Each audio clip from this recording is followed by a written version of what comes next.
सुरेश वर्मा की सरकारी नौकरी थी और उस जमाने में जब अच्छी नौकरियां बहुत कम थीं, ये बहुत बड़ी बात मानी जाती थी। उनके पिता की 2 शादियां हुई थीं। एक पत्नी से सुरेश और उनका परिवार था और दूसरी पत्नी से सुरेश के सौतेले भाई बहन। दोनों परिवार पास पास के मकानों में रहते थे। एक तरफ सुरेश का घर और बिल्कुल बगल में सौतेले भाई बहनों का मकान। सुरेश की तरक्की और खुशहाली देखकर उन सौतेले भाइयों और उनकी मां के मन में जलन की एक आग सुलगती रहती थी। एक ऐसी आग जो दिखती नहीं थी, लेकिन उनकी आंखों में साफ झलकती थी। वे उनसे ढंग से बात भी नहीं करते थे। लखनऊ के एक पुराने मोहल्ले में सुरेश ने अपना पुराना मिट्टी और ईंट का मकान तुड़वाकर नया पक्का घर बनवाया। नई टाइलें, बड़ी बड़ी खिड़कियां, एक हरा भरा लॉन और अलग से एक गेस्ट रूम। पड़ोसी कहते थे कि पूरे मोहल्ले में इतना सुंदर घर और कोई नहीं था। लेकिन जब भी निर्माण होता, बगल वाले घर की छत पर वे सौतेले भाई और उनकी मां खड़े होकर देखते रहते। उनकी आंखों में खुशी नहीं, नफरत थी। सुरेश की पत्नी कविता को यह अजीब और असहज लगता था, लेकिन सुरेश हमेशा कहते, उन लोगों पर ध्यान मत दो। कीचड़ में पत्थर फेंकोगे तो छींटे हम पर भी पड़ेंगे। गृह प्रवेश के दिन घर खुशियों से गूंज रहा था। रिश्तेदार, दोस्त, हंसी और शोर। छोटा रोहन और बड़ा विक्रम नए कमरों में भागते दौड़ते कभी छत पर, कभी लॉन में खेल रहे थे। सबको लगा यह नया घर नई खुशियां लेकर आएगा, लेकिन किसी को अंदाजा नहीं था कि उन्हीं दीवारों के भीतर एक नफरत दबी बैठी है, जो जल्द ही उनके घर की शांति और एक मासूम बच्चे की जिंदगी हमेशा के लिए चुरा लेगी। नए घर में कुछ हफ्ते सब ठीक ठाक रहा। कविता घर संभालती, विक्रम पढ़ाई में लगा रहता और छोटा रोहन, जो करीब 8 साल का था, पूरे घर की जान था। स्कूल के बाद दोस्तों के साथ क्रिकेट, छोटी छोटी बातों पर रोना, घर में हर जगह धमाल मचाना, यही उसकी दुनिया थी। लेकिन घर में आए कुछ ही हफ्तों के बाद रोहन का स्वभाव धीरे धीरे बदलने लगा। वह खिलखिलाने वाला, शोर मचाने वाला बच्चा अचानक चुप रहने लगा। उसके खिलौने पास में पड़े रहते, पर वह उनसे नहीं खेलता था। स्कूल की टीचर कहने लगी कि रोहन पहले कक्षा में बहुत होशियार था, पर अब उसका ध्यान कहीं और रहता है। सबसे अजीब और डरावनी बात यह थी कि वह रात को नींद में उठकर चलने लगा। कभी सीढ़ियों पर खड़ा मिलता, कभी किसी अंधेरे बंद कमरे को एकटक घूरता हुआ। एक रात कविता ने देखा कि रोहन खिड़की के पास खड़ा है और हवा में कुछ बोल रहा है, जैसे किसी से बातें कर रहा हो। उसने धीरे से पूछा, बेटा, किससे बात कर रहे हो? रोहन ने पलटकर उसे खाली बुझी हुई आंखों से देखा और बोला, जो हर रात मुझे बुलाता है उससे। ये शब्द सुनकर कविता के रोंगटे खड़े हो गए। दिन गुजरते गए और रोहन की हालत बिगड़ती गई। उसकी आंखें हमेशा लाल रहने लगीं, जैसे उसने सालों से नींद न ली हो।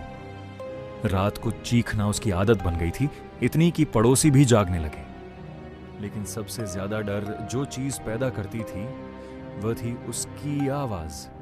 कभी एकदम बारीक और बच्चों जैसी पतली आवाज, और कभी अचानक इतनी गहरी और गूंजती हुई कि सुनने वाला कांप जाए, जैसे यह किसी बच्चे की नहीं, किसी और की आवाज हो। एक रात कविता ने देखा कि रोहन बाथरूम के आईने के सामने खड़ा है और मुस्कुरा रहा है, पर जब उसने आईने में देखा तो उसके पांव तले जमीन खिसक गई। आईने में रोहन की कोई परछाई नहीं थी। वहां सिर्फ खालीपन था, जैसे आईने ने उसे पहचानने से ही मना कर दिया हो। उस रात के बाद कविता को पूरा यकीन हो गया कि मामला सामान्य नहीं है।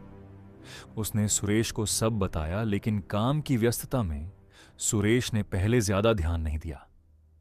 हालांकि मन के किसी कोने में उन्हें भी डर सताने लगा था। एक रात विक्रम अपने कमरे में पड़ रहा था, तभी बाहर सीढ़ियों पर कदमों की धीमी आहट आई। उसने सोचा कि रोहन फिर नींद में चल रहा होगा और उसे देखने के लिए दरवाजा खोला। लेकिन जो उसने देखा, उससे उसकी सांस रुक गई। सीढ़ियों पर रोहन नहीं था, एक लंबा काला साया था जो बहुत धीरे धीरे नीचे उतर रहा था। उसके पांव सीढ़ियों को छू भी नहीं रहे थे। वह हवा में तैरते हुए बढ़ रहा था और उसकी परछाई दीवार पर उलटी पड़ रही थी। विक्रम की चीख निकल गई। माँ, माँ। माँ बाप भागकर आए, पर उन्हें सीढ़ियों पर कुछ नहीं दिखा। 15 साल के विक्रम को सबने समझाया, बुरा सपना था, डरो मत। तभी पूरे घर में एक औरत के रोने की आवाज गूंजने लगी। वह आवाज रोहन के कमरे से आ रही थी, दर्दनाक, टूटी हुई, जैसे कोई बहुत गहरे दर्द में हो। कविता ने कांपते हाथों से रोहन के कमरे का दरवाजा खोला, और जो उसने देखा उसे देखकर उसके पैर जमीन में गड़ गए। रोहन के सिरहाने एक औरत बैठी थी, उसके बाल बिखरे हुए थे, चेहरा छुपा हुआ था, आवाज रोने की आ रही थी। लेकिन जब कविता वहां पहुंची तो उस औरत ने चेहरा उठाया और वह हंस रही थी, एक भयानक, खोखली, कंपाने वाली हंसी जो मुंह से निकल रही थी, लेकिन उसमें रोने का दर्द था, जैसे वह किसी का आना चाहती थी और अब खुशी में भड़क उठी हो। कविता की चीख पूरे घर में गूंज गई। सुरेश दौड़े आए। उन्हें कोई औरत नहीं दिखी, लेकिन फर्श पर रोहन के सिरहाने के पास बालों का एक गुच्छा जरूर पड़ा था, लंबे काले घने बाल जो वहां पहले नहीं थे। सुरेश ने कविता को समझाने की कोशिश की, लेकिन उनके खुद के मन में डर का बीज पड़ चुका था। अगली रात के ठीक 3 बजे रोहन की एक भेदती हुई चीख से पूरा घर जाग गया। जब सब दौड़कर उसके कमरे में पहुंचे तो वहां का नजारा देखकर होश उड़ गए। रोहन बिस्तर पर पीछे की तरफ धनुष की तरह झुका हुआ था, एक ऐसी मुद्रा जो किसी आम इंसान के लिए नामुमकिन थी, और उसके ठीक सामने वही काला साया खड़ा था जो विक्रम ने सीढ़ियों पर देखा था। जब रोहन बोला तो एक आवाज नहीं निकली, 3, 4, शायद 5 आवाजें एक साथ निकल रही थी, जैसे उसके भीतर कई लोग एक साथ बोल रहे हों, और वे सब बार बार एक ही वाक्य कह रहे थे, वो मुझे ले जाने आया है, मुझे जाने दो। सुरेश ने रोहन को पकड़ने की कोशिश की, लेकिन 8 साल का वह बच्चा अचानक इतना ताकतवर हो गया था कि सुरेश, कविता और विक्रम तीनों मिलकर उसे काबू नहीं कर पा रहे थे। बड़ी मुश्किल से उन्होंने उसे शांत किया, और जब लगा कि वह थोड़ा ठीक हो रहा है, तभी रोहन उनकी पकड़ से झटके से छूट गया और हंसता हुआ तेजी से छत की सीढ़ियां चढ़ने लगा। वे सब उसके पीछे भागे, लेकिन वह इतनी तेजी से भाग रहा था जो उस बच्चे के लिए असंभव था। जब वे छत पर पहुंचे तब तक बहुत देर हो चुकी थी। रोहन वहां नहीं था। रात के 3:30 बजे, जब पूरा मोहल्ला गहरी नींद में था, रोहन छत से नीचे कूद चुका था। कविता वहीं बेहोश होकर गिर पड़ी। विक्रम रोने लगा। सुरेश सीढ़ियां उतरकर बाहर दौड़े, और तभी उन्होंने घर के अंदर कुछ देखा जिसने उन्हें और भी हिला दिया। एक औरत का साया घर के अंदर भागता दिखा, सीधे उस कमरे की तरफ जहां रोहन सोता था। उन्होंने एक पल के लिए रुककर देखा, फिर खुद को झटका और रोहन के पास दौड़े, पड़ोसियों को जगाया और रात में ही अस्पताल ले गए। रोहन आईसीयू में था, सिर में गहरी चोटें थीं, ऑपरेशन जरूरी था, हालत बेहद नाजुक थी, लेकिन भगवान की दया से वह बच गया। अस्पताल में जब परिवार थोड़ा संभला तो कविता की मां ने कहा, यह किसी इंसान का काम नहीं है, यह काला जादू है। एक अनुभवी पंडित जी को घर बुलाया गया। उन्होंने पूरा घर देखकर बताया कि यहां कुछ दफनाया गया है, और जब तक वह चीज नहीं निकाली जाएगी तब तक इस घर में कुछ भी ठीक नहीं होगा। सुरेश ने घर का कोना कोना छान मारा, पर कुछ नहीं मिला। पंडित जी ने कहा, ऐसी चीजें खुले में नहीं रखी जाती, रोहन के बिस्तर के नीचे की टाइलें उखड़वाइए।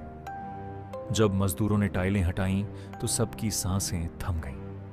जमीन में एक कलश दबा था, एक धातु का पात्र जिसे वहां जानबूझकर गाड़ा गया था।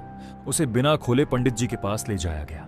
पंडित जी ने उसे घर के पीछे पीपल के पेड़ के पास दफनाया, और फिर पूरे घर में गंगा जल छिड़क कर हवन और मंत्रोच्चार से घर को शुद्ध किया। अंत में उन्होंने कहा, जो यहां था वह अब चला गया। घर में एक अजीब सी शांति लौटी, हवा हल्की लगी, और जो घुटन महीनों से छाई थी वह जैसे उठ गई। घर तो शुद्ध हो गया, लेकिन रोहन कभी पूरी तरह ठीक नहीं हुआ। अस्पताल से लौटने के बाद उसकी मानसिक स्थिति पहले जैसी नहीं रही। सिर की चोट ने उसकी सोचने समझने की शक्ति को नुकसान पहुंचाया था। डॉक्टरों ने कहा कि उन्होंने जितना हो सकता था किया। ज्यादा आक्रामक ऑपरेशन उसकी जान ले सकता था, इसीलिए उन्हें रुकना पड़ा। वह बच गया, लेकिन उसकी दुनिया हमेशा के लिए बदल गई। विक्रम बड़ा हुआ, पढ़ा, एक अच्छी नौकरी मिली। उसके घर में बेटी प्रिया आई, लेकिन रोहन की जिंदगी वहीं रुकी रह गई जहां उस रात छोड़ी गई थी। बाद में किसी ने बताया, वही सौतेले भाइयों और उनकी मां ने यह सब करवाया था। कविता का दिल चाहता था कि वह उनके घर जाकर सब कुछ पूछे, लेकिन सुरेश ने रोका। एक बेटे की जिंदगी तो बर्बाद हो ही चुकी थी, अब इंसाफ मिल भी जाता तो क्या वापस मिलता? जिन्होंने यह किया वे भी बच नहीं पाए। उन दोनों भाइयों में से एक की एक्सीडेंट में मौत हो गई, दूसरा शराब में डूब गया। न घर है, न परिवार, न कोई अपना। वह बुढ़ापा जिसमें बच्चे साथ होते हैं, उस मां को अकेले काटना पड़ रहा है। आज वह खुद बर्तन मांजती है, कपड़े धोती है। लोग कहते हैं जो दूसरों के घर में आग लगाते हैं उनके अपने घर भी राख हो जाते हैं। ऊपर वाला सब देखता है, और कर्म कभी किसी को माफ नहीं करता। इस कहानी को पूरा सुनने के लिए धन्यवाद।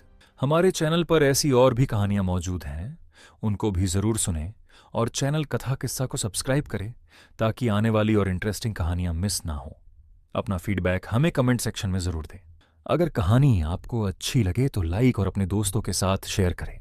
फिर मिलते हैं अगली कहानी के साथ, तब तक के लिए सुनते रहिए कथा किस्सा।